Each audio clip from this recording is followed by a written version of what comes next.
Welcome to Travel Insights, Bali, number 1.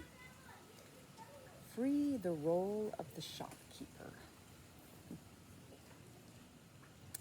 I went for a walk to look at some shops, and I noticed that there was a lot of shops with many shops in a row, a whole consecutive line of shops selling the same merchandise. So I think about, the life of the shopkeeper, and I noticed that they must be buying it from the same wholesaler, and they are in a position where they have to compete with each other. They're right beside each other, and they're selling exactly the same merchandise. So as I'm looking for a pair of white pants, and I have some idea in my head of what I'm looking for, but not fully, and I'm open to explore. And so as I'm looking, I see a pair of white pants, and I go in, and I'm not quite in there yet. The shopkeeper is calling out to me, and that's what they do. You walk along, and they all call you into the shop. So I'm already pretty much decided that they don't have anything that I'm interested in. But I'm feeling the neediness of the shopkeeper, and they're pretty much in the same, all of them are in the same boat, especially in the non-tourist season. So kind of the off season. So there's less tourists around. And this is their livelihood. And so they're a shopkeeper. So I go in with this one guy, and I'm already thinking, no, I'm not going to buy anything in the shop, but I'll have a look anyway. The shopkeeper I'm picking up probably hasn't sold anything all day, and concerned that he hasn't sold anything and wants to sell something, and hoping that I might be their first customer for the day.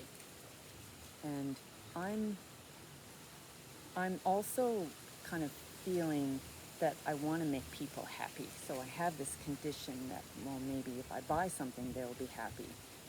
But on the other hand, is this how I want to travel?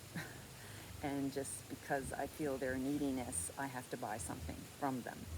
So I feel kind of trapped between their need and my need, and also my desire to make people happy, if I can, if it's within my capacity. So I look around and I say, no, this is not. And then he's getting a little more anxious and maybe hopeful that then he looks for another pair, and he asks me what color I want. And I said, well, this is not going to work for me. And then he says, is there anything else you want? And so I said, well, maybe some blouses. And he pulls up some blouses, and they're all kind of not stylish enough for what I'm looking for. So I finally make a decision, say, okay, well, I'm not making this person happy.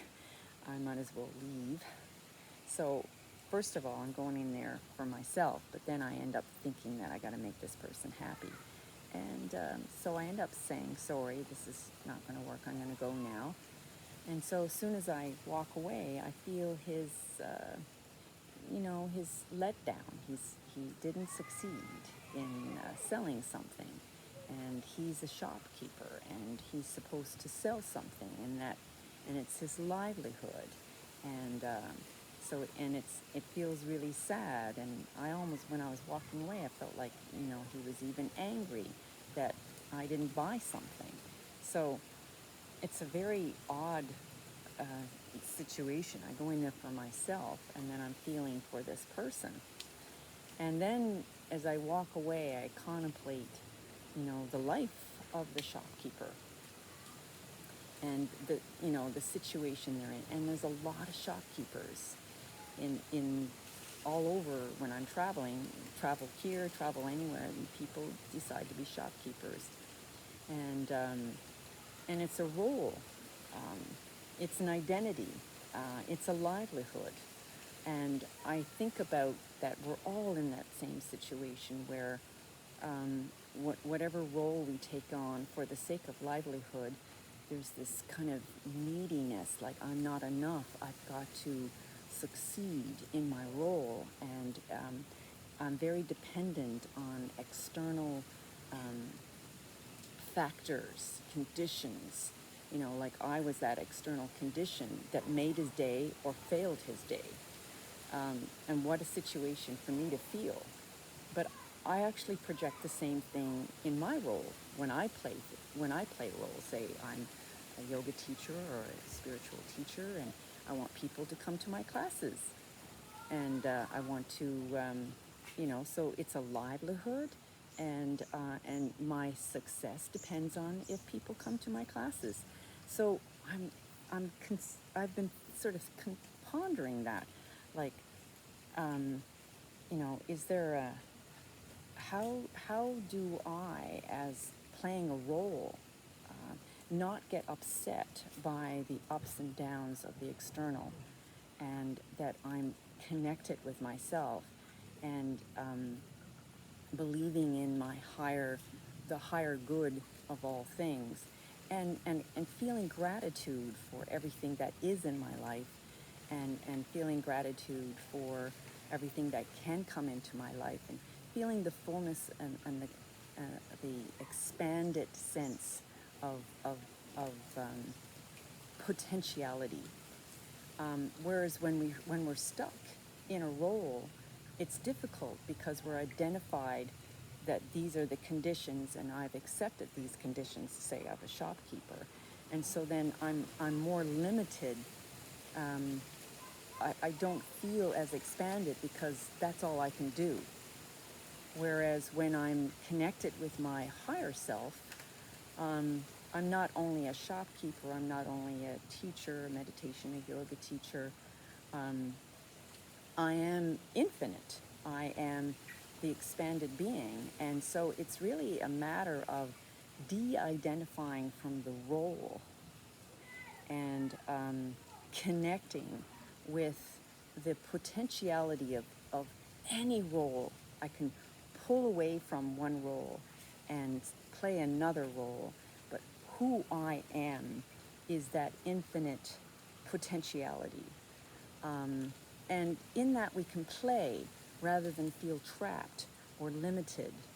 Um, so when I think about the shopkeeper, all I can do is it reminds me of myself in a role that I would play, and it reminds me that I have to be detached from the role and identify with my higher potential, which is I can pop out of a role, and my livelihood is not dependent on the role, because if I'm connected with my source, then I have infinite potentiality.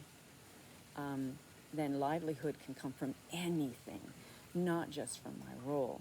So that's what creates the neediness.